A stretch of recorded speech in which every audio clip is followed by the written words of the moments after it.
উত্তৰ কোৰিয়াৰ শাসক কিম জং উন আৰু দীৰ্ঘদিনৰ বিৰতিৰ মূৰত পুনৰ কিম জং উন শিৰোনামলৈ আহিছে। নমস্কাৰ, স্বাগতম। নিউজ 18 অসম নৰ্থ ইষ্টৰ এয়া হৈছে পোনপটীয়া সম্প্ৰচাৰ। ষ্টুডিঅ'ত মই প্ৰাঞ্চল। কিছুদিন পূৰ্বে এটা পোনপটীয়া সম্প্ৰচাৰত আমি উল্লেখ কৰিছিলোঁ যে ধুমুহা অহাৰ আগৰ শান্ত পৰিৱেশ যেন ক'ৰবাত অনুভৱ হৈছে, বিশেষকৈ উত্তৰ কোৰিয়াক লৈ। সাধাৰণতে উত্তৰ কোৰিয়াৰ শাসক এইগৰাকী কিম জং উন সততে বিভিন্ন ধৰণৰ বিতৰ্কিত কামেৰে শিৰোনাম দখল কৰি থাকে আৰু সেইগৰাকী শাসকৰ দেশত কেনেধৰণৰ একছত্ৰী ৰাজ চলে আমি সকলোৱে জানো। তাত কেনেধৰণে বিভিন্ন অন্য দেশৰ লোকক নিষেধাজ্ঞাৰ জৰিয়তে নিয়া হয় বা নীতি নিয়মৰ মাজত ৰখা হয়, যদিও তাত কোনোবা পৰ্যটক অথবা ভ্ৰমণকাৰী যায় তেওঁলোকক কেনেধৰণে ৰখা হয় সেইখিনিও আমি জানো। গাঁও অঞ্চলৰ ফটো ল'ব নিদিয়ে বা আন কেতবোৰ অঞ্চলৰ ফটো ল'ব নিদিয়ে, আমি সেইবোৰ জানো। এইগৰাকী কিম জং উন, যাৰ শক্তিক লৈ বহু প্ৰশ্ন উত্থাপন হৈ থাকে, তেওঁ পৰিয়ালতন্ত্ৰ চলাই আছে তাত, কিন্তু তেওঁৰ ভূমিকাক লৈ প্ৰশ্ন উত্থাপন হৈ থাকে, সেইগৰাকী কিম জং উন দীৰ্ঘ বিৰতিৰ মূৰত সাৰ পাই উঠিছে। আৰু আমি যিটো কথা কৈছিলোঁ যে ধুমুহা অহাৰ আগৰ যিটো শান্ত পৰিৱেশ সিমান দিন আছিল, ঠিক তেনেধৰণেই তেওঁ ৰৈ আছিল আৰু হঠাৎ সাৰ পাই উঠিছে ইৰাণ ইজৰাইলৰ যুদ্ধৰ পাছত। এইবাৰ দীৰ্ঘ দূৰত্ব নহয়, কম দূৰত্ব ভেদী যিবোৰ বেলিষ্টিক মিছাইল আছে, সেই মিছাইল নিক্ষেপ কৰিছে দক্ষিণ কোৰিয়ালৈ। খুদ দক্ষিণ কোৰিয়াই এই অভিযোগ উত্থাপন কৰিছে। পিয়াংয়ং, যি উত্তৰ কোৰিয়াৰ ৰাজধানী, সেই পিয়াংয়ঙৰ পৰা সেই বেলিষ্টিক মিছাইল গৈছে দক্ষিণ কোৰিয়ালৈ। 10টা বেলিষ্টিক মিছাইলৰ আঘাত পৰিছে বুলি তেওঁলোকে সদৰি কৰিছে। দক্ষিণ কোৰিয়াই দাবী কৰিছে যে উত্তৰ কোৰিয়াৰ তৰফৰ পৰা এই মিছাইলবোৰ আহিল, আমাক আঘাত কৰিলে। অৱশ্যে কি প্ৰান্তত আঘাত হৈছে তাৰ দৃশ্য বা বিশেষ তথ্য এতিয়াও সংবাদ মাধ্যমৰ সন্মুখত সদৰি কৰা নাই। মন কৰিব এটা কথা যে ৰাষ্ট্ৰসংঘই সতৰ্কবাণী দি থৈছে উত্তৰ কোৰিয়াক যে তেওঁলোকে এই বেলিষ্টিক মিছাইলবোৰ প্ৰয়োগ কৰিব নোৱাৰিব বুলি। কিন্তু সেই সতৰ্কবাণীৰ পাছতো ৰাষ্ট্ৰসংঘক কেৰেপ নকৰা উত্তৰ কোৰিয়াই 10টাকৈ বেলিষ্টিক মিছাইল নিক্ষেপ কৰি দিলে, যি অলপ ভয়ংকৰ, অলপ চিন্তাজনক। কাৰণ বৰ্তমানৰ পৰিস্থিতি খুব এটা ভাল নহয়, আমি সকলোৱে জানো। বিশ্বৰ বিভিন্ন প্ৰান্তত, বিশেষকৈ এফালে ৰাছিয়া ইউক্ৰেইনৰ, ইজৰাইল আৰু ইৰাণৰ আৰু শেহতীয়াকৈ আমেৰিকাৰ এই সমগ্ৰ ঘটনাক্ৰমত নিজেই সাঙুৰ খাই পৰাৰ প্ৰক্ৰিয়া, আৰু ৰাছিয়াই তাৰ মাজতে মাত মতা, ইফালে চীনেও ইৰাণক সমৰ্থন কৰাৰ কথা উল্লেখ কৰা, পাকিস্তানেও আমেৰিকাৰ ৰাষ্ট্ৰপতি ডনাল্ড ট্ৰাম্পক শান্তিৰ নোবেল বঁটা দিবলৈ দাবী কৰা আদি কেতবোৰ প্ৰসংগ এতিয়া বিশ্বৰ ৰাজনীতিয়ে হওক বা বিশ্বৰ সমগ্ৰ সমাজনীতিয়ে হওক অলপ হ'লেও লৰচৰ কৰি দিছে, থৰক বৰক কৰি দিছে। আৰু সেই পৰিস্থিতিত এটা চিন্তাজনক বাৰ্তা হৈছে যে কিম জং উন যে হঠাৎ সাৰ পাই উঠিছে, এওঁ প্ৰকৃততে কি কৰিবলৈ আগবাঢ়িছে, এওঁ কাৰ সৈতে থাকিব। ৰাছিয়াৰ সৈতে এওঁৰ সম্পৰ্ক ভাল, আমি জানো। ৰাছিয়াৰ সৈতে সম্পৰ্ক ভাল, কিন্তু আন কেতবোৰ ক্ষেত্ৰত ইয়াৰ পূৰ্বে হামাছে যেতিয়া ইজৰাইলক আক্ৰমণ কৰিছিল, আপোনালোকৰ মনত আছে, এইগৰাকী কিম জং উনে আজিৰ পৰা 6 মাহ পূৰ্বে এটা বিবৃতি দি থৈছিল যে আমি প্ৰয়োজন হ'লে হামাছক অস্ত্ৰ শস্ত্ৰও যোগান ধৰি দিম। ইজৰাইলৰ বিপৰীতে এওঁ মন্তব্য আগবঢ়াই থৈছিল। সেয়েহে এতিয়া এই সময়ত হঠাৎ কিম জং উন সাৰ পাই উঠাটো, দক্ষিণ কোৰিয়া যাক শত্ৰু ৰাষ্ট্ৰ বুলি এই উত্তৰ কোৰিয়াই বিবেচনা কৰে, কিম জং উনে বিবেচনা কৰে, সেই দক্ষিণ কোৰিয়াক টাৰ্গেট কৰি লোৱাটো কি বুজাইছে? সঁচাকৈ এই সক্ৰিয় যি যুদ্ধ চলি আছে, সেই সক্ৰিয় যুদ্ধত এইগৰাকীও এতিয়া সক্ৰিয়ভাৱে অংশগ্ৰহণ কৰিব নেকি? তেনেধৰণৰ ইংগিত হ'ব পাৰে নেকি? তাক লৈ এতিয়া স্বাভাৱিকতে প্ৰশ্ন উত্থাপন হৈছে। দক্ষিণ কোৰিয়াই সদায় বিচাৰে যে দক্ষিণ কোৰিয়া আৰু উত্তৰ কোৰিয়া একেখনেই দেশ। দক্ষিণ কোৰিয়াই সেইটো কৈ থাকে, আমি উত্তৰ কোৰিয়া বুলি পৃথক নকৰোঁ, উত্তৰ কোৰিয়াইহে আমাক পৃথক কৰি ৰাখিছে। আৰু যদি সঁচাকৈয়ে এতিয়া উত্তৰ কোৰিয়াই পৃথক কৰি দক্ষিণ কোৰিয়াক আক্ৰমণ কৰিবলৈ লয়, তেনেহ'লে সেই কোৰিয়া দ্বীপপুঞ্জ কেনেধৰণৰ এক ভয়ংকৰ সংকটৰ গৰাহলৈ গতি কৰিব পাৰে এবাৰ কল্পনা কৰক। এইগৰাকী শাসকৰ মতিগতি পূৰ্বেও বৰ এটা ভাল নাছিল। মাজতে অৱশ্যে তেওঁৰ প্ৰশংসাও কিছুমানে কৰিছিল। এটা সময়ত ডনাল্ড ট্ৰাম্পে এওঁৰ লগত বৈঠকৰ আয়োজন কৰিছিল, কিন্তু সেই বৈঠক আধাতে এৰি যাবলৈ বাধ্য হৈছিল। আপোনালোকৰ মনত আছে ডনাল্ড ট্ৰাম্পৰ প্ৰথমটো কাৰ্যকালৰ কথা সেয়া। সেই সকলো কথা আমাৰ বিশ্বৰ যিসকলে খবৰ ৰাখে, বিশ্বৰ বিভিন্ন ধৰণৰ অৰ্থনীতি ৰাজনীতিৰ খবৰ ৰখা মানুহসকলে জানে। কিন্তু শেহতীয়াকৈ কিম জং উন, এই কিম জং উন এনেধৰণৰ সক্ৰিয় হোৱা বিষয়টো অলপ চিন্তনীয়, আৰু সঁচাকৈয়ে ইয়াক লৈ কিছু পৰিমাণে আশংকাগ্ৰস্ত হোৱাৰো থল আছে। ইয়াৰ মাজতে আন এটা খবৰ দি থওঁ, যিটো খবৰ আপোনালোকে হয়তো নাজানিব পাৰে, হয়তো বহুতে গম পাব পাৰে। সেই খবৰটো হৈছে যে শেহতীয়াকৈ ভাৰতৰ যিটো দূতাবাস আছে, সেই দূতাবাসটো উত্তৰ কোৰিয়াত মুকলি হৈছে। মানে ইমান দিনে বন্ধ হৈ আছিল, প্ৰায় কেইবাবছৰ বন্ধ হৈ থকাৰ অন্তত পুনৰ মুকলি হৈছে।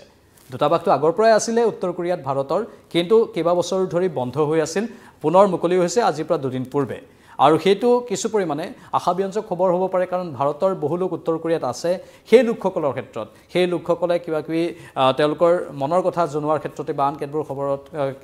কেতবোৰ কথাতেই সেই দূতাবাসৰ আশ্ৰয় ল'ব পাৰিব সেয়া ভাৰতীয় লোকসকলৰ বাবে আমি জনাই থলো যে উত্তৰ কোৰিয়াৰ যিটো দূতাবাস ইমান দিনে বন্ধ হৈ আছিল ভাৰতবৰ্ষৰ দূতাবাস সেই দূতাবাসটো পুনৰ সক্ৰিয় হৈছে পুনৰ খুলি দিয়া হৈছে আজিৰ পৰা দুদিন পূৰ্বে সেই বাৰ্তাটো আমি আপোনালোকক দি থলো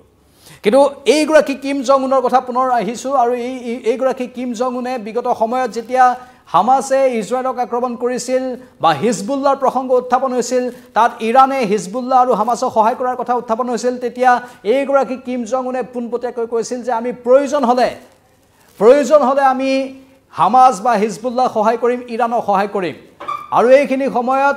এই কিম জং উনে বেলিষ্টিক মিছাইল নিক্ষেপ কৰি দক্ষিণ কোৰিয়াক কপাই দিছে মানে ইংগিত হ'ব পাৰে নেকি আগন্তুক কেইবাদিনৰ মূৰত বা কেইবাদিনৰ পাছত উত্তৰ কোৰিয়াই এই যুদ্ধত প্ৰত্যক্ষভাৱে জড়িত হৈ পৰিব আৰু প্ৰত্যক্ষভাৱে জড়িত হৈ হয়তো এই সমগ্ৰ যি বৰ্তমান অচলাৱস্থা বুলি কৈছোঁ আমি বিশ্বৰ সামগ্ৰিকভাৱে বিশ্বৰ প্ৰেক্ষাপটত যদি চাওঁ এটা অচলাৱস্থাই বিৰাজ কৰি আছে সেই অচলাৱস্থাত আৰু হাত উজান দিব তেনেধৰণৰ এটা ইংগিত পোৱা গৈছে ৰাছিয়াৰ সৈতে বৈঠকত যেতিয়া বহিছিল কিম জং উন তেতিয়া ভ্লাদিমিৰ পুটিনৰ সৈতে বিশেষ যুদ্ধৰ চুক্তিত স্বাক্ষৰ কৰিছিল আনকি সেই যুদ্ধৰ চুক্তিত স্বাক্ষৰ কৰি তেওঁলোকে নিত্য নতুন কিছু কৌশল প্ৰয়োগ কৰি নতুন মাৰণাস্ত্ৰ নিৰ্মাণ কৰাৰ এটা প্ৰক্ৰিয়া আৰম্ভ কৰিছিল আনকি তেওঁলোকে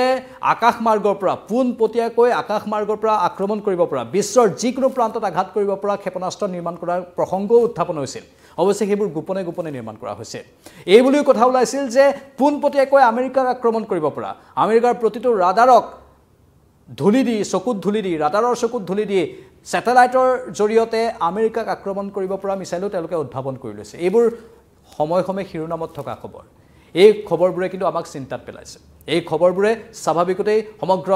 বিশ্বৰ বহু যি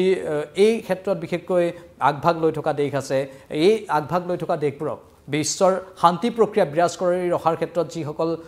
নেতাই আগভাগ লৈ থাকে যিসমূহ দেশে আগভাগ লৈ থাকে সেই সকলো দেশক বা সেই সকলো নেতাক কিন্তু চিন্তাত পেলাইছে আৰু এতিয়া উত্তৰ কোৰিয়াৰ এইগৰাকী শাসক কিম জং উন পুনৰ সাৰ পাই উঠাটোৱে স্বাভাৱিকতেই এই প্ৰশ্নবোৰৰে সূত্ৰপাত কৰিছে কিম জং উন এতিয়া কেনে অৱস্থাত পুনৰ এই ৰণলৈ উভতি আহিব কিম জং উনে এবাৰ কেনেধৰণৰ ভূমিকা দেখুৱাব কিম জং উনৰ স্থিতি কেনেকুৱা হ'ব তাৰ ওপৰত আমাৰ তীক্ষ্ণ দৃষ্টি থাকিব আৰু প্ৰতিটো খবৰ নিউজ 18ত আপোনালোকে ধাৰাবাহিকভাৱে পাই থাকিব আপোনালোকৰ মতামত আমি বিচাৰিছোঁ কমেণ্ট বক্সত কমেণ্ট কৰি জনাওক যে এই সমগ্ৰ ঘটনাক্ৰমত কিম জং উন হঠাৎ সাৰ পাই উঠা হঠাৎ দক্ষিণ কোৰিয়াক 10টাকৈ মিছাইল নিক্ষেপ কৰা এই ঘটনাক্ৰমক আপোনালোকে কি বুলি ক'ব বা ইজৰাইল আৰু ইৰাণৰ এই যুদ্ধৰ মাজত কিম জং উনৰ এইবাৰ কাৰ সৈতে সহযোগ থাকিব আগৰ দৰে ইৰাণৰ সৈতে সহযোগ থাকিব নে কিম জং উনৰ কৰবাত কথা সলনি হৈ ইজৰাইলৰ পক্ষতো যাব পাৰে সেইটো বাৰু সম্ভাৱনা খুব কম কিন্তু তাৰ পাছত মই আপোনালোকৰ মতামত বিচাৰিছোঁ আৰু ডোনাল্ড ট্ৰাম্পৰ যেনেধৰণে স্থিতিবোৰ ইফাল সিফাল হৈ আছে চাওক ডোনাল্ড ট্ৰাম্পৰ প্ৰতিদিনে কথাবোৰ খেলিমেলি হৈ থাকে আজি যদি এটা কথা কৈছে কাইলৈ এটা কথা হ'ব কেতিয়াবা যদি ভাৰতৰ পক্ষত কথা কয় পিছদিনা আকৌ পাকিস্তানৰ পক্ষত কথা ক'ব পাকিস্তানৰ সেনা প্ৰধানক মাতি নি চাহ খুৱাব ভাত খুৱাব এইবোৰ কাম ডোনাল্ড ট্ৰাম্পে কৰি আছে আৰু তেওঁৰ মতিগতিও বৰ এটা ভাল নহয় যেনে লাগে তেওঁৰ ব্যক্তিত্বক লৈ এতিয়া প্ৰশ্ন উত্থাপন হৈছে আৰু এইগৰাকী শাসক যদি এনেধৰণেই থাকে তেনেহ'লে বিশ্বৰ যিকোনো প্ৰান্তত যুদ্ধ হৈ যোৱাটো একো অস্বাভাৱিক নহ'ব এখন বৃহৎ বা শক্তিশালী দেশৰ এজন শাসকে যদি নিজৰ কথাত যদি তেওঁৰ কোনো ধৰণৰ পূৰ্ণতা নাথাকে নিজৰ কথাই যদি ইমান লৰচৰ হৈ থাকে সেই শাসকজনে কি নিজৰ দেশখনক শাসন কৰিব অথবা বিশ্বৰ আন দেশবোৰক সহায় কৰিব পাৰিব সেই শাসকজনৰ দিনতে হয়তো ভয়ংকৰ যুদ্ধ হোৱাৰ আশংকা কৰিব পাৰি আৰু সেই সময়ত কিম জং উনৰ দৰে আন এজন শাসক যিজন শাসকৰো মতিগতি সদায় সন্দেহৰ আৱৰ্তত থাকে তেনেধৰণৰ শাসক যদি 2-3জন থাকে বিশ্বত তেনেহ'লে যিকোনো যুদ্ধৰ অৱতাৰণা হ'ব পাৰে দ্বিতীয় বিশ্বযুদ্ধৰ সময়তো আমি দেখিবলৈ পাইছিলোঁ হিটলাৰৰ কিছুমান অবিবেচকী কাণ্ডৰ বাবে ময়বৰ স্বভাৱৰ বাবেই দ্বিতীয় বিশ্বযুদ্ধৰ সূত্ৰপাত হৈছিল আমি নিবিচাৰোঁ পুনৰ বিশ্বযুদ্ধৰ সূত্ৰপাত হওক কিন্তু শাসক যেতিয়া বেয়া হয় শাসকবোৰে যেতিয়া খেলিমেলি কৰিবলৈ ধৰে তেতিয়াই ফিৰিঙতিৰ পৰা খাণ্ডৱ দাহ হয় কালিও কৈছিলোঁ যে ফিৰিঙতিৰ পৰা খাণ্ডৱ দাহ হ'বলৈ বৰ বেছি সময় নালাগে সেয়া এতিয়াও যিকোনো সময়ত হৈ যোৱাৰ আশংকা আছে সেয়েহে সকলোৱে চিন্তান্বিত